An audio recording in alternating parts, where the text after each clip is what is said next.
semuanya, semangat dong. Ya semuanya juga yang di rumah juga semangat. Masih di tema kita pagi hari ini, 1 diri 7 ujian. Sudah 6 dari kita bahas di segmen-segmen sebelumnya. Yang pertama adalah ujian berupa perintah Allah, ujian dari pasangan hidup, ujian dari berupa kekurangan harta dan materi. Yang keempat adalah ujian dari lingkungan pekerjaan. Yang kelima adalah ujian belum diberi keturunan. Yang keenam adalah ujian melalui keluarga yang dengki dan hasad. Sebelum yang ketujuh kita lanjut lagi ya. Ada video tayangan juga nih tentang viral anak disabilitas jadi korban jambret di Depok. Ini tayangannya.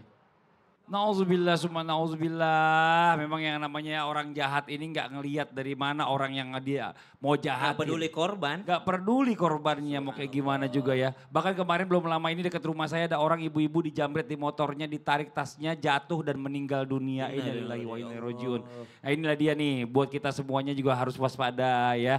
Dan ujian yang berikutnya itu adalah ujian yang mohon maaf sebelumnya kita mewakili juga saudara-saudara kita yang kekurangan fisiknya. Mungkin ada yang merasa juga kok Allah kok nggak adil ya sama saya ya. Kok Allah kok begini ya, kok Allah begitu ya. Nah ini bagaimana caranya Allah ini bisa membesarkan hati mereka nih Ustadz Syam. Mohon izin menjelaskannya. Tepuk tangan buat Ustadz Syam. Bismillahirrahmanirrahim. Tabi guruku Ustaz Maulana, tabi guru kami Habib Utsman, Mas Fadli serta guru-guru kami melakukan Allah Subhanahu wa taala.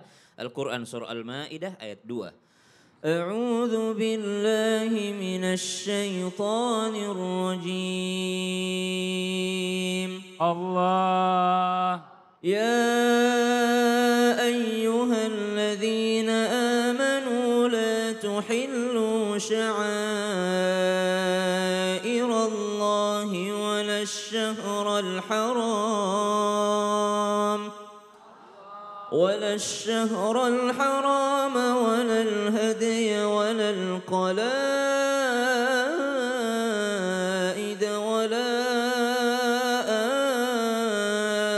آمين البيت الحرام يبتغون فضلا من ربهم ورضوانا وإذا حللتم فاصطادوا ولا يجرمنكم شنآن قوم أن صدوكم عن المسجد الحرام أن تعتدوا وتعاونوا على البر والتقوى ولا تعاونوا على الإثم والعدوان واتقوا الله إن الله شديد العقاب.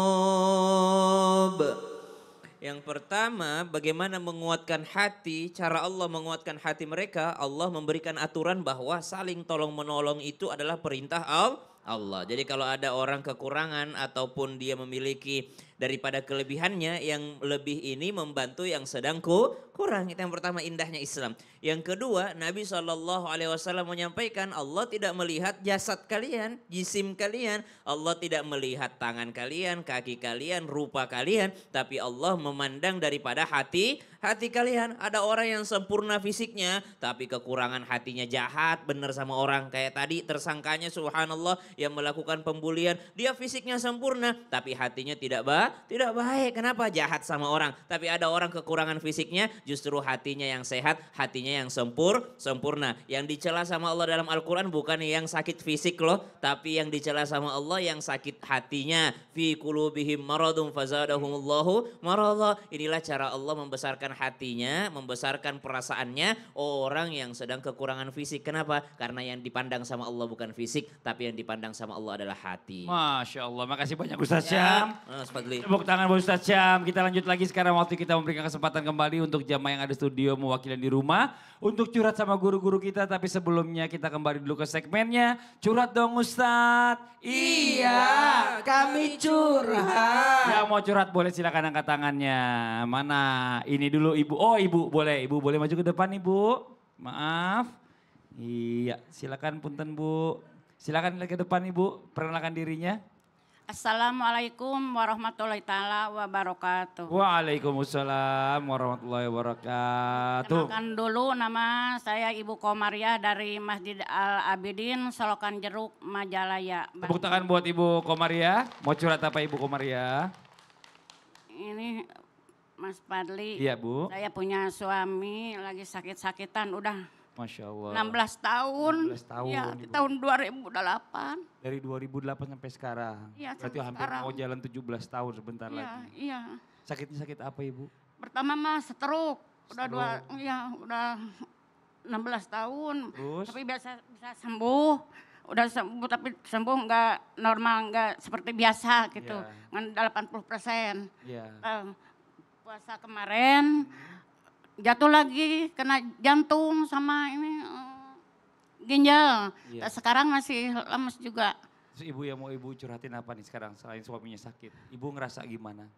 Ya bagaimana gitu Pak Ustadz, saya minta doanya saja kepada Pak Ustadz Sam, Iya. Ustadz Habib, Ustadz Maulana, supaya saya dikuatkan sama suami saya gitu.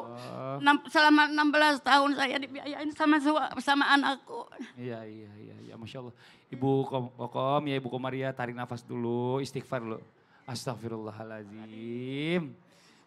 Astagfirullahaladzim. Tenangin diri Ibu dulu, ya kita coba minta doanya dari guru-guru kita apa yang harus dilakukan ya. Dari Habib dulu silakan Bib. Bismillahirrahmanirrahim. Allahumma anta syafi syifan ila syifauka ya Allah. Engkau yang menyembuhkan, engkau yang menyehatkan.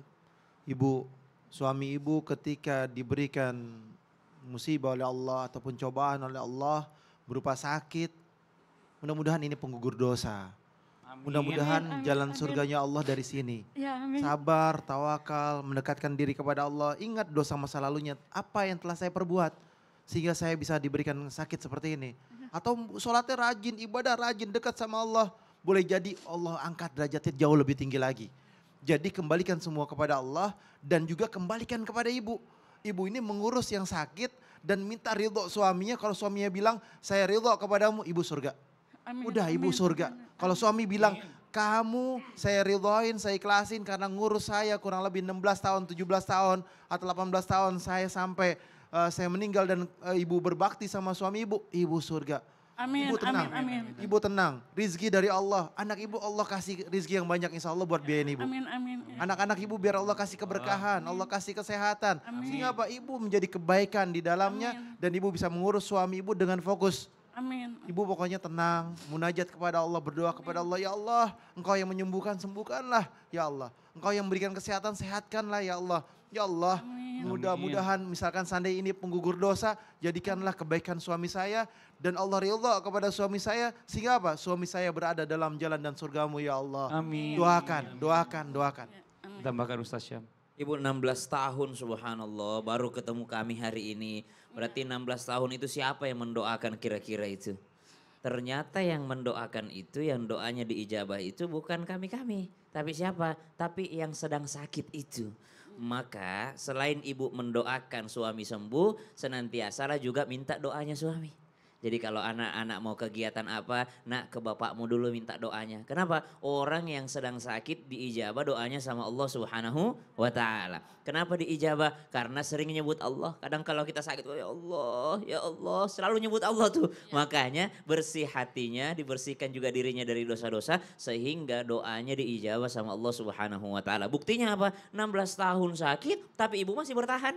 Anak-anak masih bertahan, ada aja rezekinya, ada aja dari Allah Subhanahu wa taala. Itu kenapa? Karena bisa jadi doanya si yang sakit ini, sang suami yang sedang sakit, itulah yang diterima sama Allah Subhanahu wa taala. Sabar Ibu. Sabar Ibu Kita Komaria sama ya. Allah. Ya Allah jadikan saya orang yang sabar, jadikan saya istri yang sabar. Mudah-mudahan Ibu Komaria ngurusin suami masuk surganya Allah. Amin, amin, amin. Makasih banyak, tepuk tangan buat Ibu Komaria. Makasih banyak Ibu. Assalamualaikum warahmatullahi taala wabarakatuh. Waalaikumsalam warahmatullahi wabarakatuh. Silakan duduk Ibu Komaria. Satu lagi dari sebelah sini ada. Oh iya Ibu boleh baju. Nah tadi nih Ibu Ai boleh nih Ibu Ai nih silakan. Coba silakan Ibu. Iya. Perkenalkan dirinya dulu Ibu. Assalamualaikum warahmatullahi wabarakatuh. Waalaikumsalam warahmatullahi wabarakatuh. Perkenalkan, nama saya Ibu Ai dari Ibu Ai. Majelis Taklim Al Abidin Solokan Jeruk. Tepuk tangan buat Ibu Ai. Mau curhat apa Ibu Ai? Pak Ustadz mau curhat. Kan saya suaminya udah meninggal baru 9 bulan mungkin sekarang. Seharusnya kan menurut Islam selama mubaridah istri nggak boleh kemana-mana. Sedangkan saya kan punya tanggungan anak kecil masih SD. Terus baru juga 2 minggu ngantar sekolah. Terus ada urusan apa-apa sendiri. Gimana menurut Islam itu? Boleh nggak gitu ya? Iya. Ibu sebelumnya kita turut berduka cita ya Ibu ya. Semoga suaminya diterima di sisi Allah, ditempatkan di tempat yang terbaik. Amin. Masya Allah, amin. Silakan Ustadz Maulana. Ada namanya masa iddah. Masa iddah itu dilihat dulu. Kalau yang lagi ditinggal meninggal oleh suaminya atau tinggal cerai itu dalam keadaan hamil, maka masa iddahnya sampai dengan lahiran. Tapi kalau tidak hamil atau tidak, itu 4 bulan. Tapi tunggu dulu. Pertanyaannya, apa saja yang tidak boleh dilakukan oleh masa iddah? Tidak boleh menikah. Tapi kalau berkata tidak boleh keluar dari rumah. Waduh, gimana kalau wanita itu harus kerja 4 bulan bisa dipecat itu? Ya, dalam posisi ini ibu harus menjaga kemuliaan ibu, terhindar dari fitnah. Ketika ibu dalam keadaan masa iddah itu harusnya satu tidak boleh menikah, tidak boleh dilamar, tidak boleh apa sebagainya. Tapi dalam hal untuk keperluan mendesak seperti ngantar anak sekolah atau tidak akan mungkin ada yang bisa mewakili atau harus keluar rumah yang sesuai kebutuhan aja supaya terhindar dari fitnah. Karena agama itu menjaga jiwa kita, menjaga nama baik kita, menjaga diri kita. Jangan sampai justru kita menjadi ajang fitnah buat orang lain juga. Ya Bu ya. Jadi kalau pertanyaannya gimana ini Ustaz? Boleh nggak dosa nggak? Boleh. Nggak dosa ya? Tapi sesuai kebutuhannya. Masya Allah. Makasih banyak Ustaz. Ditambahkan Habib. Ibu, masa iddahnya sampai sekarang masih? Enggak, udah 9 bulan. Oh udah 9 bulan. Masa iddah ibu itu ketika ditinggal suami meninggal 4 bulan 10 hari. Dalam syariat Islam yang dibawa dalam mazhab Imam Syafi'i radhiyallahu an, bahwasanya apa? Bahwasanya ibu nggak boleh keluar rumah. Tidak boleh keluar rumah, berada di dalam rumah ibu. Bahkan nggak boleh ketemu yang selain daripada mahramnya. Bahkan lihat muka pun nggak boleh. Karena timbulnya fitnah. Bagaimana misalkan ibu bekerja, kalau bekerja ibu minta izin sama pihak pekerjaannya. Diperbolehkan atau enggak. Dan yang kedua kalau ibu masih punya rezeki, gunakanlah rezeki tersebut atau warisan tersebut untuk membiayai ibu. Selama 4 bulan 10 hari, ini syariat. Dan yang kedua adalah kalau misalkan gak ada orang yang nganterin anak saya mesti wajib bekerja, kok enggak saya dipecat. Kalau darurat masih diperbolehkan, tapi kalau bisa jangan. Kalau bisa jangan. Dan kembali lagi tentunya ketika ibu dalam keadaan masa iddah itu adalah waktunya untuk merenung diri, mendekatkan diri kepada Allah, sholat 5 waktunya on time, baca Qur'annya dihatamin, dan berusaha untuk apa? Menjadi hamba Allah yang ikhlas dan sabar ditinggalkan oleh pasangannya dan berharap kepada Allah anak-anaknya tetap dijaga oleh Allah Subhanahu wa taala walaupun sudah tidak ada suaminya dan Allah lindungi dan ibu menjadi apa? Ibu menjadi pembimbingnya dan ibu menjadi pengganti daripada suami ibu dan anak laki-laki ibu menjadi pemimpin daripada kehidupan ibu di dalam rumah tangga ibu. Bismillah, insya Allah ibu penuh dengan berkat dan ridhonya Allah Subhanahu Wa Taala. Amin. Wa qarna fi buyutikunna. Masya Allah. Terima Habib. Iya ibu sini aja dulu Bu ya, jangan kemana-mana ibu. Mudah-mudahan ibu udah melakukan hal yang tepat buat jamaah Islam itu indah yang ada di rumah. Demikianlah perjumpaan kita hari ini, semoga bermanfaat dan sekali lagi mohon maaf atas segala kekurangan. Wallahu muwaffiq ila aqwamit thoriq. Wassalamualaikum warahmatullahi wabarakatuh. Waalaikumsalam warahmatullahi wabarakatuh. Allah ya Nabi Salam.